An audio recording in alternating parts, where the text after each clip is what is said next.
I made this sign because it's my stand against the forces of darkness. Jesus saved my life, showed me this in a dream. Christ consciousness in my future. It is the triumph of good over evil in the new world. We're all awake together in Jesus and in Christ. It is really Jesus. It's the second coming. It is peace. It is liberation. It is freedom from chains. It's the end of sin. It's the end of lies, and it's truth in the way that God intended it originally on this planet. But I made that sign because I wanted, I do live painting. I go to festivals, and I'm sad to see a lot of the energy at festivals is not people acting righteous. It's not the family vibe, and I'm about the family vibe. I feel like that's what we should be doing as adults. That's our responsibility to take care of the children. This is not a party. This is real life. We are trying to make sure we ensure we guard the future of our children, and that, you know, I had really good adult figures in my life. I had a really strict dad. He didn't put up with shit, and so I think that's carrying on with me as a mother. So that mama bear thing, I'm making sure you're protecting your children and preserving their innocence, basically, making sure they will be safe and have their childhood. And really, it's about family. And Emily, you live right now in this outback. Okay, yeah. It's a little crammed right now because I'm trying to get a new battery. You've got about 1.5 foot clearance every night? Well, at nighttime I move that stuff in the back up front, and then it's like kind of a bed. Is it okay if I open it? Sure. Like, that's what I'm saying, sir. It's kind of like hard to see. I just threw everything in there right now. It's basically, I have storage, and then I have a bed on top. Storage under here, bed on top, and there's just kind of a bunch of stuff in there right now. You made this as efficient as possible. Yeah, we're driving on our way to Florida. We have to go to Florida. I kind of got evicted, but I also got called to Florida, so that's what I'm doing. And you're a mother of one? Yes, I have a 9-year-old son, and I have 2 dogs, and right now we're at the O'Reilly's. Yes, basically, like, over the weekend, I think my battery hit the dust, and I'm here to see if it can charge, but I'm probably just going to get a new battery today, which thank God I was provided for, and I can get a battery and be on my way. So. Because last night a couple prayed for you? Yes, I met this couple in the parking lot, and they just came to me and prayed for me and gave me some money, and now here I am going to use it for his battery. So that was really sweet, because God knows I needed it. That's, you know, I know there's no accidents. And Emily, you're an artist. This is how you make money? I am a painter. Here's one little, well, these are the little things I did. This is like a little print of one of my paintings, and my dog just found this over the weekend, so I painted it. But I also do like commissions, and I have other like little prints I sell. So that over the past year, that's how I've been supporting myself, and I had somewhere to stay, so I still am supporting myself that way. That's one of my gifts. That's one of my loves. It's one of my favorite things to do. So yeah, I know I'm meant for that in this life. So. And everywhere I've seen you, you've been preaching the gospel. Yeah, this is a pretty dark time, so a lot of people don't seem to know the truth. So, you know, they say if you walk with God, you have to be mad at what angers God, and there's a lot of people that don't know Him and are running around doing things nowadays in the world, but it's not righteous. And like, if Jesus wakes you up, you'll know that if something is wrong, it hurts you. So, but a lot of people don't feel, injustice in their being. They don't understand why things are wrong.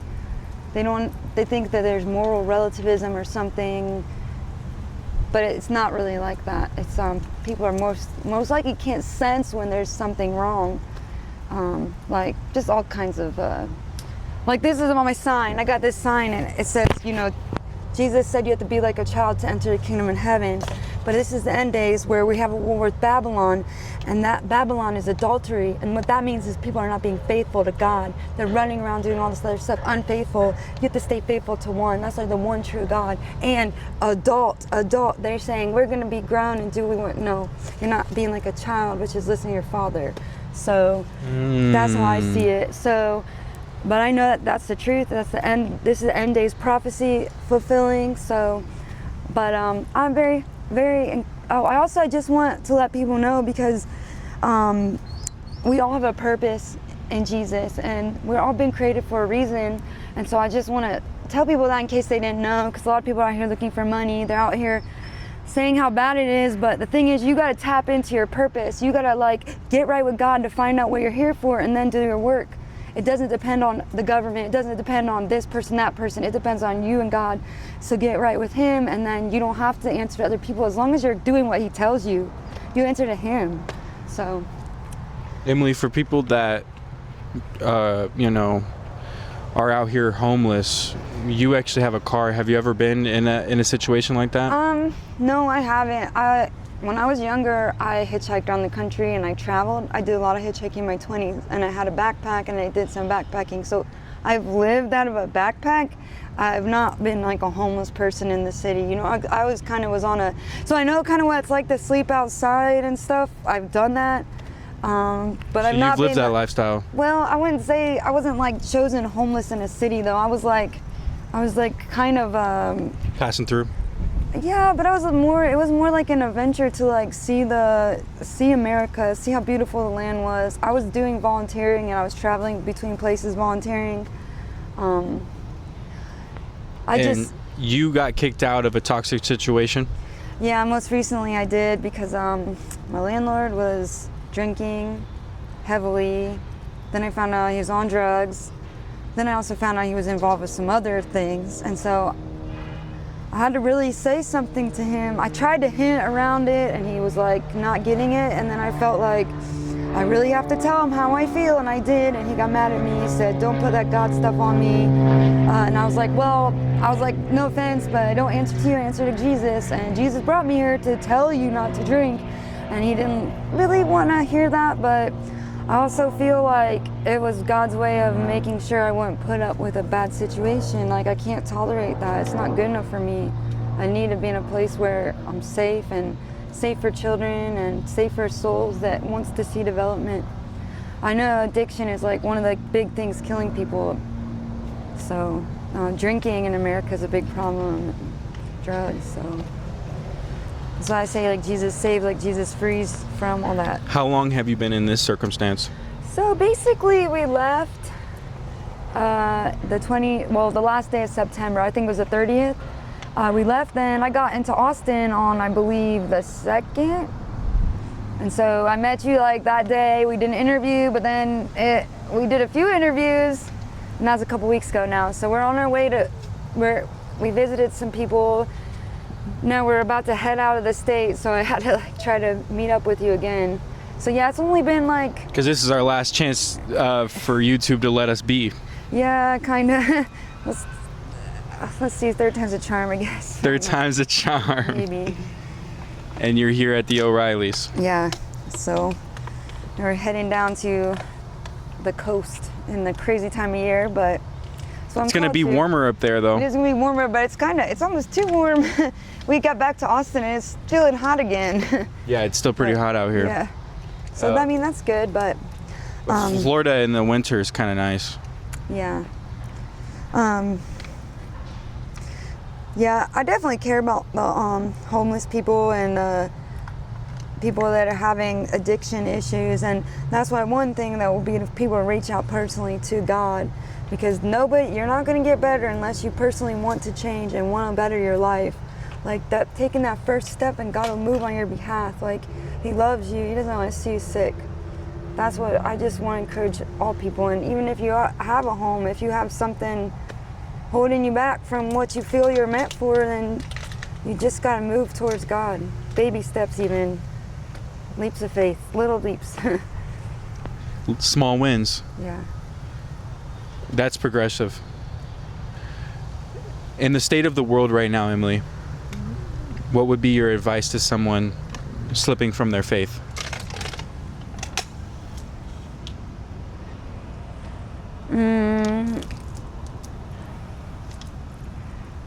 Maybe you could be a little more clear about that question, because for me, it's kind of like once God woke me up. I was telling somebody yesterday, I met this guy right after I got woke up, and he said, Harriet Tubman didn't just free the slaves, she freed people to join the war. So it's not, you can't slip up. That's failure. You have to persevere. I say prayer and fasting, if you need to get closer to God. I did a 40-day fast, water fast, and it changed my life in the end of 21. And, you know, I got more guidance on my path, and it strengthened me, and it strengthened my faith, and it changed my life. But also I say give up all sin and vice. If you can't entertain the devil one bit in your house, I'm talking about all forms of evil and darkness, you got to cut them off, because it's not of God.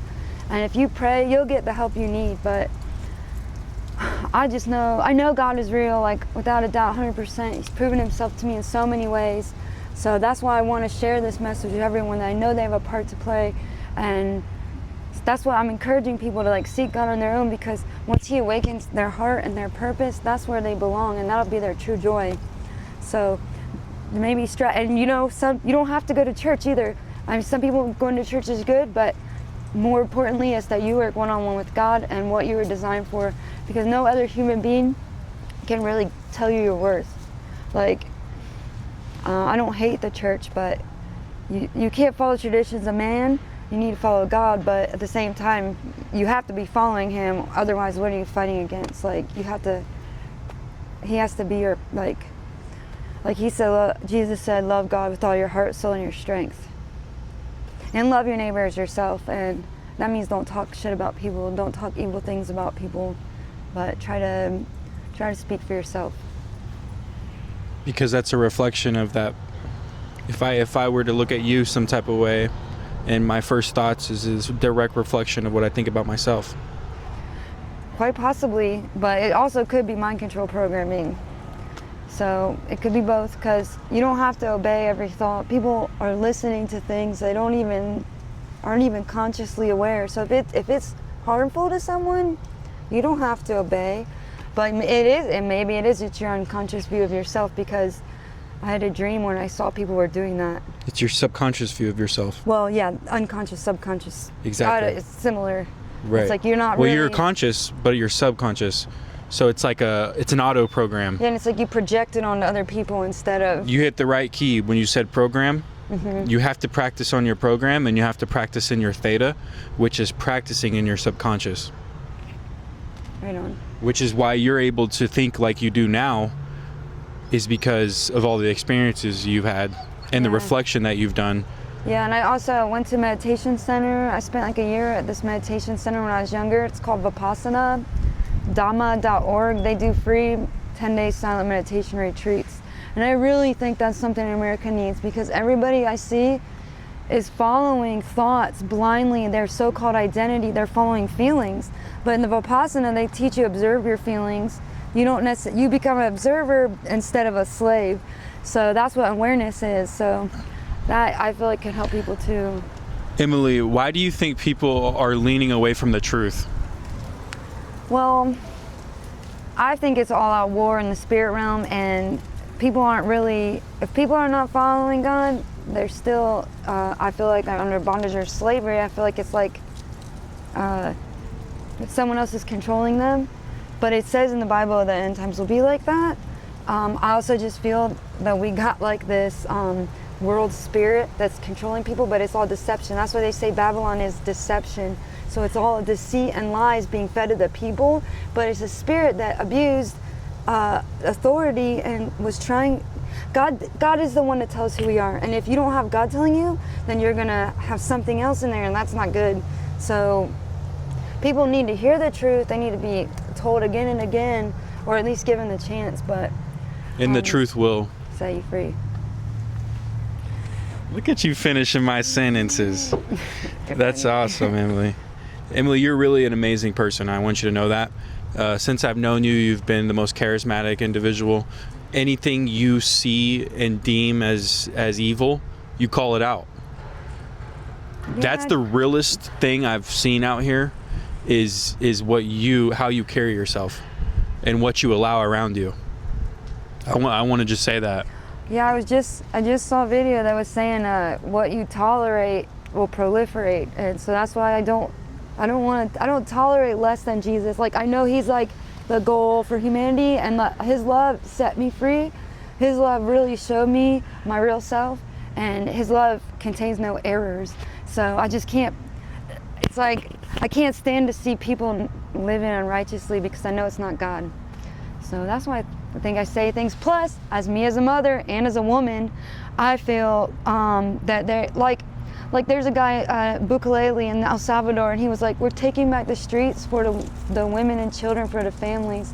Like, because I mean, that in essence, if it's not a safe place for women and children, what are you even doing? Like, that's what this world is. Like, so, and I feel so you could become more childlike. Well, so you can at least protect your children and raise your children and let them be free. And yeah, I guess be able to express yourself without fear of creepiness in the vicinity. The vicinity. I like it. That's a good idea. You I can love it. express yourself without reproach or without backlash. Very intelligent. Your intuition is very high.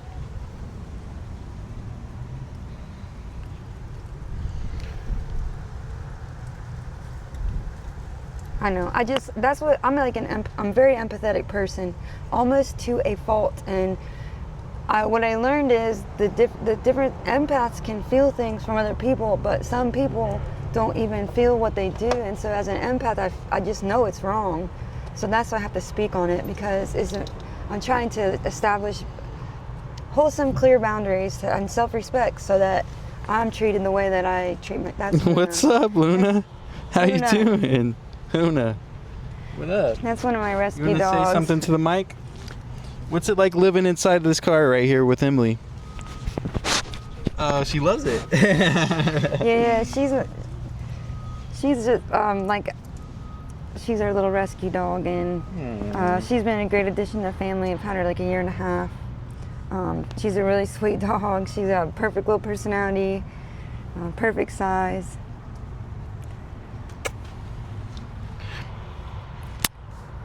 Love you, Luma. Emily, I really hope you have some safe travels on your journey, because I know you've got a lot ahead of you. You're literally heading like 1,000+ miles in the next 48 hours. At least 500. I'm at least going to New Orleans, and then I don't know how long, and then the Florida jump from there. So it's 500 miles to get to New Orleans. If someone wanted to find you and help you in your circumstance, support your art, or support you in any way, in any fashion, where can we find you? I have an Instagram, which is I_yam_symphony. I also have an email, Eternallygratefulrainbow@gmail.com, and I have a GoFundMe that I sent to you, because we didn't get it set up really yet. It's set up, and then I have a Venmo too, which is @SymphonyFree. And we'll put it all in the description. Okay. I think that's about all the channels that I feel comfortable sharing. Yes, ma'am. If you could share a message to the spiritual warfare as a human race, what would you say? I would say put down blaming someone else immediately today, because that's not going to raise your courage. A lot of people can talk about the problem, but the solution is what do you stand for? What are you allowing? You speak for yourself. And if you know something is wrong, stand against it. Also, it doesn't matter who has money, who doesn't, because our God does not care about money. Our God created everything. So if you work with him, money does not make you a better person. So don't let that become an excuse to why you can't follow your dreams, because if you get right with God, he can bring you places that money can't even get to. And also, it's like idolatry. So I see a lot of people complain about money, and yeah, things are crazy, but unless you get right with God, you can't really work in your power. So And I see a lot of people, it hurts my heart that people talk about this. There's this divide with left and right in the country, and there's a lot of people that like want to hate on Christianity. But I challenge all of those people to actually go and pray to God and read the Bible for themselves, at least the Gospels, and at least try to seek His Word on your own. No excuses, no excuses. At least make an effort, because it's so sad. Like Jesus said, my people perish for lack of knowledge. People don't even know how to win the spiritual war unless they know His Word. His Word is the sword. That's why He said, I didn't come to bring peace, I came with a sword. And that's what sustained me. I know it, because every time you keep His Word and commands, He's with you. He's with you, watching over you. And He's bigger than any enemy here, so. Thank you for tuning in with us, Emily. It's a real honor and pleasure speaking to you. Thank you, Caleb. And thank you for sharing your story. You're welcome. We will honor it. Peace. God bless you. You too.